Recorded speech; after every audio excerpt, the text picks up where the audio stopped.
COVID-19 is one of the most pressing issues of today, and I'm Nishal Nopane, and I'll be going over how regression analysis could be used, like using the least square approximation, to be performed on the daily data regarding COVID-19, which was accumulated throughout the months in order to predict or even to summarize the data over a certain time frame. Now you may be wondering, like, how can you predict something that's so unpredictable? And you'd be right. It's rather tough to analyze and predict anything using this data. However, we can notice some patterns using like certain regression methods, which we'll be going through in the next few slides. Starting with the overview of things, we obviously know that COVID-19 cases have been increasing, whether it's consistently or not. That's why it could be rather useful to be able to predict the cases that might occur the next day or even the next month, especially with all the plans of more in-person courses in this university next semester. And just in general, the opening of a lot of public services like the pool can use that insight on how the cases will change in the upcoming months. This sort of insight can lead to making or breaking of things, which is why I decided to tackle this problem with the hopes of gaining some insight on how the data could be analyzed. As I mentioned before, the regression methods I used to analyze the data implements the least square approximation to minimize the residual errors, which resulted in the model being more accurate and also more precise. Generally speaking, though, there are three main types of least square approximation as I listed it here. The first one being the ordinary least square, and then the weighted least squared, and then finally the generalized least squared. Out of those three main types, the one we're going to observe today and that I worked with was the ordinary least square approximation. And that's for a few reasons. One being the fact that the data I had available and were allowed to use because of the size limitation it was very limited, so performing weighted or generalized least square would be quite ineffective, or rather inefficient. Another reason being that due to the time limitation and the complexity of those approaches, using those approaches would not really be as refined and optimized for the data as the ordinary least square approach. And that's why I decided to use the ordinary least square approach for this specific project or data set. And about the data was pulled from the data.world website. It involves the daily changes in new COVID-19 cases, which is compiled from various reports and dumped in that website. The total number of data points involved in this is, I believe, 167, which includes a table with two columns, a column of dates ranging from March 12, 2020 to August 25, 2020, and another column of cases on that date, like on those specific dates. The data is also parsed in a way that the initial date, which is March 12, 2020, is counted as the first index 1, and the remaining days are incremental. So the changes in the date, each data is just by one. So it doesn't necessarily follow the 30-day for a month convention, but I did that to make sure there was no jump in the points from one month to another, because you can have 30-day month and then you just jump to a different month. So I didn't want that. So I wanted an incremental order so that there is no jump in between data. And I also picked this set of data because this was how long of a break we had this past summer, including the close down of the university after a surge of corona cases in March. This is what the graph of the data looks like when it's plotted. It looks very varied from one point to another, which is why it causes the issues I was talking about when you try to generalize it to a specific equation or a set of equations to regression analysis. The first type of regression that I used is the linear regression. Linear least square approximation or regression just involves the uses of the concept from the least square approximation and applying it to linear functions of data. The approach I took was to first calculate the sums of all the x values and the dates which are the dates, but in incremental order, and the y values, which are the cases on that specific date. It also calculated the sum of each of the data scored and the sum of multiplication of the two data, the x and the y, thus giving that time complexity of big O of 5n. And that also gave me all the required values to calculate the slope and the y-intercept, allowing me to create the linear equation, which was graphed as shown in the pictures here. As you can see, just from how the line traverses the data graph, the line is approximately in the equal center. Like if you look at the graph, it's going right through the middle of most points. And that's basically the concept of least square approximation. This minimizes the loss greatly as compared to the usual linear regression without the use of least square approximation. However, most programs and most regressions use the concept of least square today. There are some issues with linear regression. Like, even though there are those benefits we just talked about, it also has its downsides. There are a few issues that linear regression suffers with. Although that the linear equation, or the relation found from regression analysis of the data, is supposed to be able to be used for prediction of future data, it suffers from an issue which involves the linear aspect of the linear regression.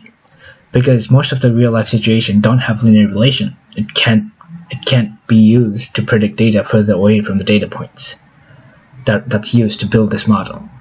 This limits the usefulness of the linear regression to just summarizing the dataset rather than predicting future data, which is usually what the goal is.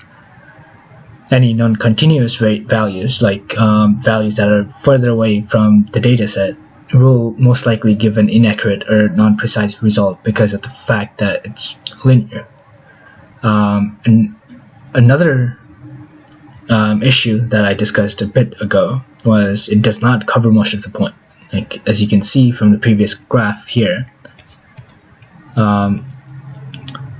it barely traverses through or covers most points. So there's a huge error margin, and it grows consistently the further you try to predict using this model. Which leads me to the next model, or the next type of regression, which is the polynomial regression. The polynomial regression, although it's similar to the linear one, as it suggests, it's a polynomial rather than just linear, although linear is also a polynomial. So rather than using a linear relation, we can use a higher order relation. In my case, I used the 4th degree polynomial as I listed here. The process involved with polynomial regression involves multiple steps. First, it requires the calculation of Vandermonde matrix. A Vandermonde matrix is the most basic procedure to determine the coefficients of an nth order polynomial with n points, such that it can interpolate like the n+1 points. So it's basically used for prediction more accurately. And the reason I picked Vandermonde over Gauss's elimination method, which was what we studied in class, was because Vandermonde, although is error prone in a large number of data, it performs really well with smaller sets of data. However, due to the density being affected by the number of linear systems in the data, it has a time complexity of big O of n cubed, which is relatively high. The next step would be to calculate the Cholesky factor. In order to solve the least square problem, Cholesky factor allows us to decompose the Vandermonde matrix into the product of a lower triangular matrix and its conjugate transpose, which is useful for efficient numerical solutions like Monte Carlo simulations, which is also something that we sort of went over in class. Although similar to Vandermonde, the time complexity to calculate the Cholesky factor is big O of n cubed as well, which is computationally expensive. After calculating that, we are able to determine the polynomial coefficients, which can be used to calculate or predict values accordingly for the given polynomial degree, which in our case is the 1st degree, as I said before. So resulting in a total time complexity, as I listed there, is big O of 2n cubed.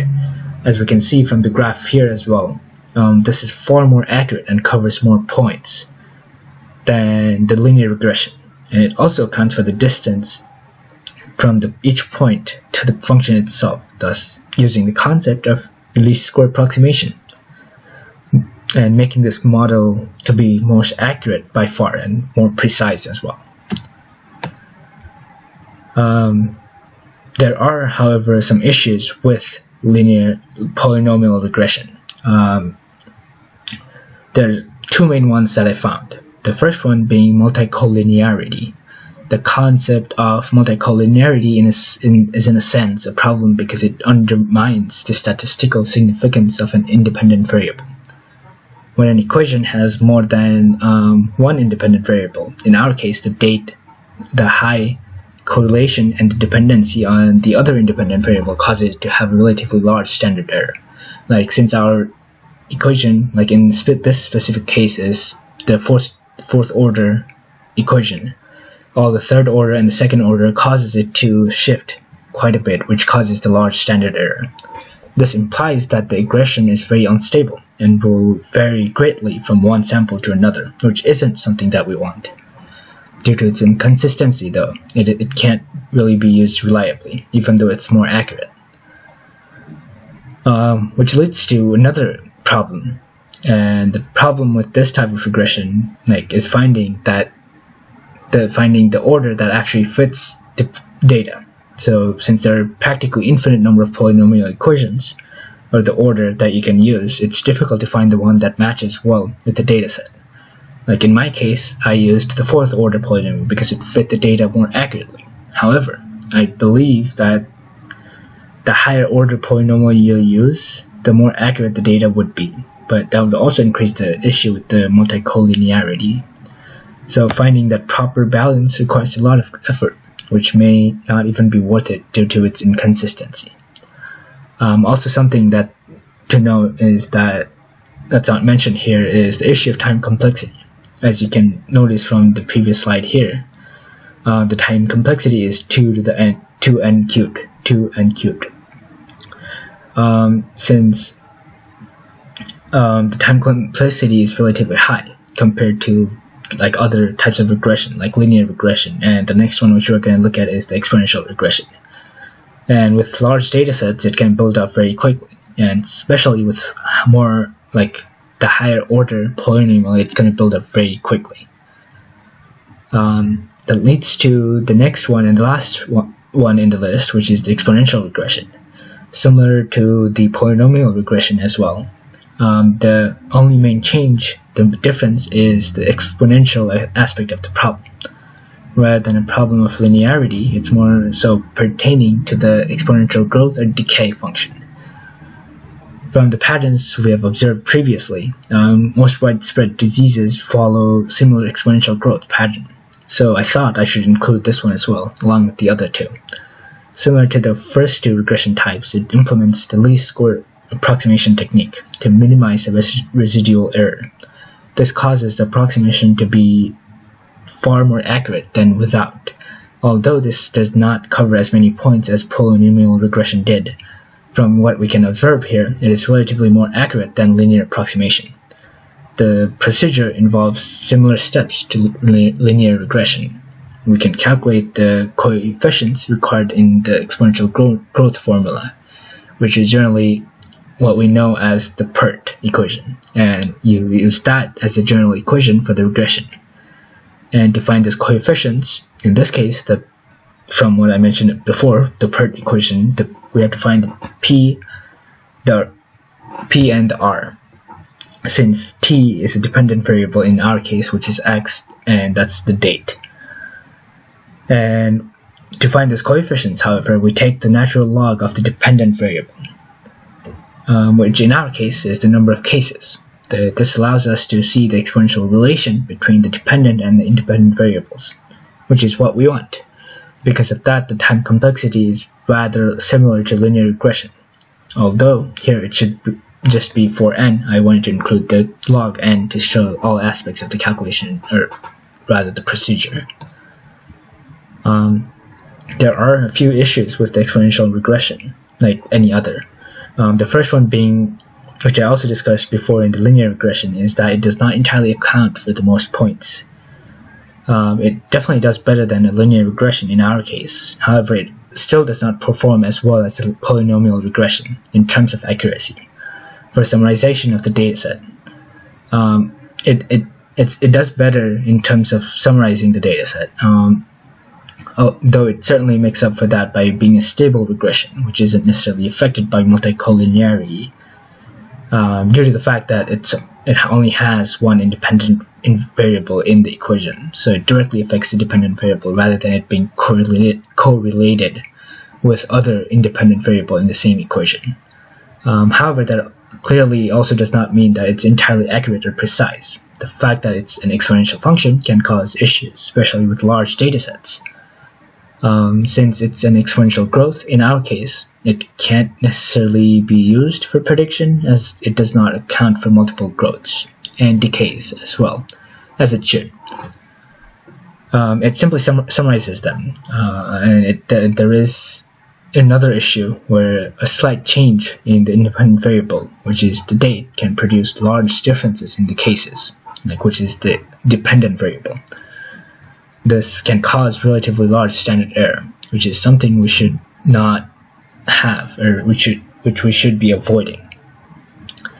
Overall, as you could notice, all three of the regression types have their advantages and their flaws, but mostly flaws, which is why none of them necessarily fit the dataset properly for future prediction.